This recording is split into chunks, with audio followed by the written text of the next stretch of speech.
Shalom, shalom, queridos hermanos, muy buenos días.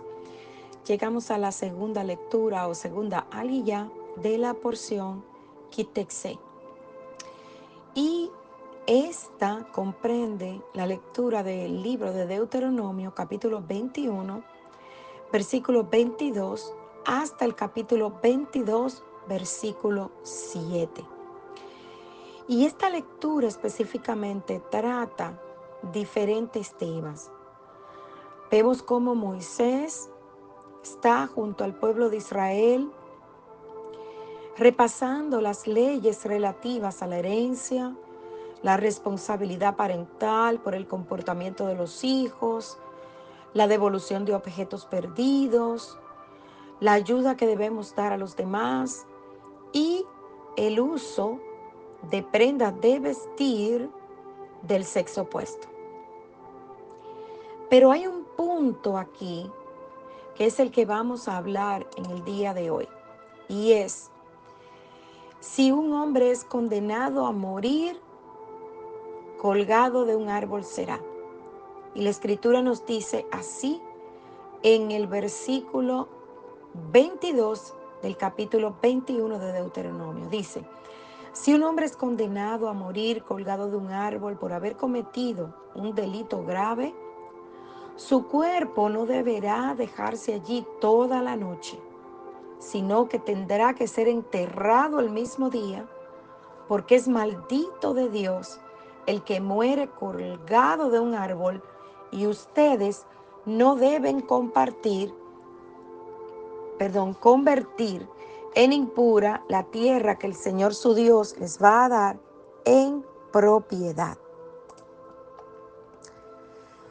Esta ley divina que aparece aquí en el Antiguo Pacto la establece el Eterno para casos de pecado particularmente graves.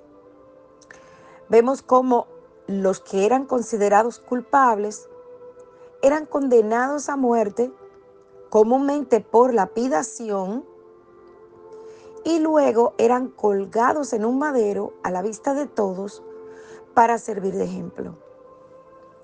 Este tipo de aplicación de la ley la podemos encontrar en los registros judíos, y ellos mismos dan testimonio de que esta era la manera en la que se corregía a una persona que había cometido un delito muy grave.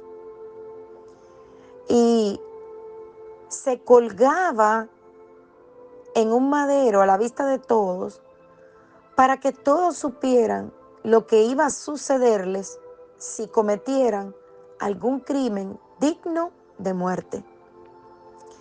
Esto atraía sobre la persona la ira del Eterno, y su obra se ponía bajo maldición, y el juicio del Eterno caía sobre la persona y no sobre el pueblo o la tierra.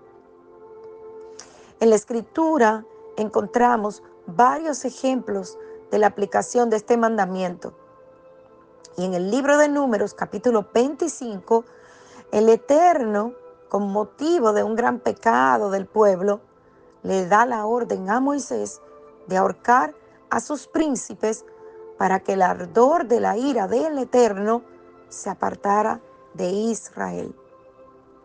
Al ejecutar esta orden, Moisés mostraba que aceptaba cabalmente el juicio del Eterno sobre el pecado cometido, y vemos también la aplicación de esta instrucción divina en el tiempo de Josué. Y en todos los casos se trataba de ejecutar de forma visible a todos el juicio según el pensamiento del Eterno. Pero los que eran colgados en el madero no eran personas vivas, sino cadáveres. Entonces la exposición de estos cadáveres a la vista de todos era para corrección, y era hecho durante un periodo de horas y no podía quedar el cuerpo expuesto al ponerse el sol. Antes de la puesta del sol, se tenían que bajar los cadáveres para enterrarlos. Y en Gálatas capítulo 3, Pablo se refiere a este mandamiento del antiguo pacto cuando habla de que Yeshua nos redimió de la maldición de la ley, hecho por nosotros maldición, porque está escrito, maldito todo el que es colgado en un madero. De acuerdo a la literatura antigua judía, había varias formas de crucifixión. Y la crucifixión era un castigo capital, atestiguado desde los tiempos inmemoriales en diversas regiones del Antiguo Oriente. Y estas formas, las más comunes, eran las siguientes. La primera, empalamiento. En esta, el reo era sujetado a un madero o bien clavándole en él, de tal modo que el patíbulo le atravesase las vísceras y allí quedase colgado, o bien fijado de cualquier otro modo, de manera que permaneciese allí hasta su extenuación definitiva, sea de manera natural, o sea que las aves del cielo hiciesen su presa en la víctima ya exhausta, sea porque las fieras del campo agrediesen aquel cuerpo ya débil y lo despedazaran. La segunda forma era la crucifixión del cuerpo vivo, sujetándolo con clavos o con sogas a un madero, cuyo travesaño horizontal había sido portado por el condenado hasta el lugar del suplicio. La cruz aguardaba previamente hundida, o sea, el reo transportaba una parte, o sea, la parte horizontal de la cruz, pero el palo vertical de la cruz ya estaba hundido previamente en la tierra para las sucesivas ejecuciones que se efectuasen según dicho procedimiento. Y por último, se suspendía en el madero el cuerpo del ajusticiado para escarnio de los vivos que en dicho lugar público transitasen y para escarnio del sentenciado con tan infame suplicio. Y esta suspensión suponía que el reo había sido condenado a muerte con otra pena capital, ya fuera lapidación, cremación, decapitación, estrangulación. La crucifixión en este caso sería simplemente un suplicio post-mortem, algo que tenía especial significado como castigo correccional para cuantos viesen al condenado o se enterasen de la severa justicia que se empleaba para una determinada serie de delitos que conllevaban incluso al tormento del cadáver del delincuente. Entonces aquí vemos 3 ejemplos de cómo se ejecutaba la crucifixión en la antigüedad. De acuerdo a los escritos judíos, ellos utilizaban la tercera opción, la suspensión en el madero o la cruz del cuerpo del ajusticiado. Y esto servía como ejemplo, pero en la antigüedad el pueblo de Israel lo hacía luego de que la persona era muerta, ya fuera por lapidación. Pero los otros pueblos, como los romanos, utilizaban el segundo ejemplo, la crucifixión del cuerpo vivo. Ahora bien,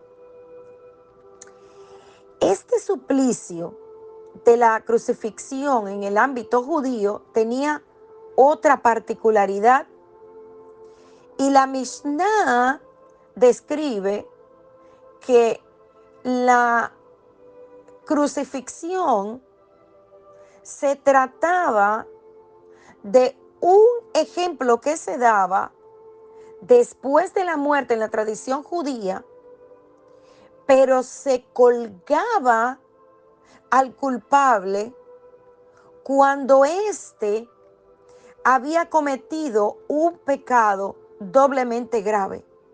Y el segundo pecado era un pecado que tenía que ver con la blasfemia.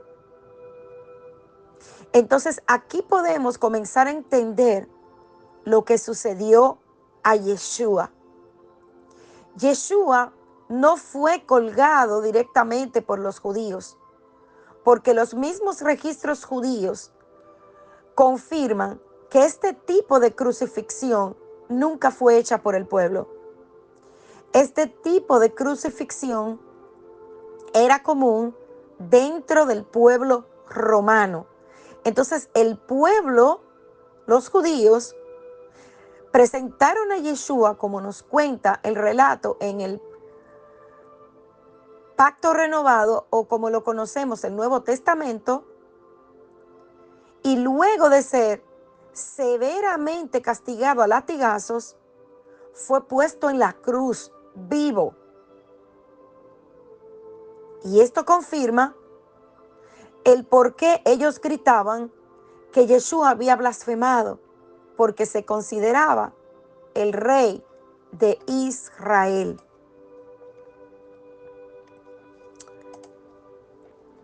Este tema que toca el libro de Deuteronomio 21 no solamente se refiere, hermanos, a la forma de la ejecución. Otra cosa importante que tenemos que señalar es que Israel no usaba la cruz o la horca como pena de muerte. Es por esto que hay tanta confusión en el pueblo y hoy muchos dicen que Yeshua fue colgado en un madero. Yeshua fue puesto en una cruz de acuerdo a como lo hacían los romanos. Y aunque la ley, la ordenanza del Eterno era que este hombre debía ser puesto en un madero, el cadáver debía ser tratado con dignidad y solamente podía permanecer colgado por unas horas. Es por esto que Yeshua tenía que ser bajado de la cruz antes de la puesta del sol, y además de que se estaba entrando en una fiesta alta que era panes sin levadura. Amados, todos hemos pecado y por ello merecíamos la muerte. Pero Yeshua, el único justo y perfecto, murió en la cruz y se hizo maldición en el madero para justificar a todo aquel que crea en él. Primera de Pedro 2:24 dice, quien llevó él mismo nuestros pecados en su cuerpo sobre el madero, para que nosotros, estando muertos a los pecados, vivamos a la justicia, y por cuya herida fuimos sanados. Yeshua nos redimió. Es el sacrificio de amor más grande que se pueda registrar en la historia de la humanidad. Hacerse maldición por nosotros, y no solo eso, el indescriptible sufrimiento que sufrió, la humillación, solamente para darme vida, darte vida, restaurarnos y traernos de vuelta al pacto. Sabemos que Yeshua resucitó al tercer día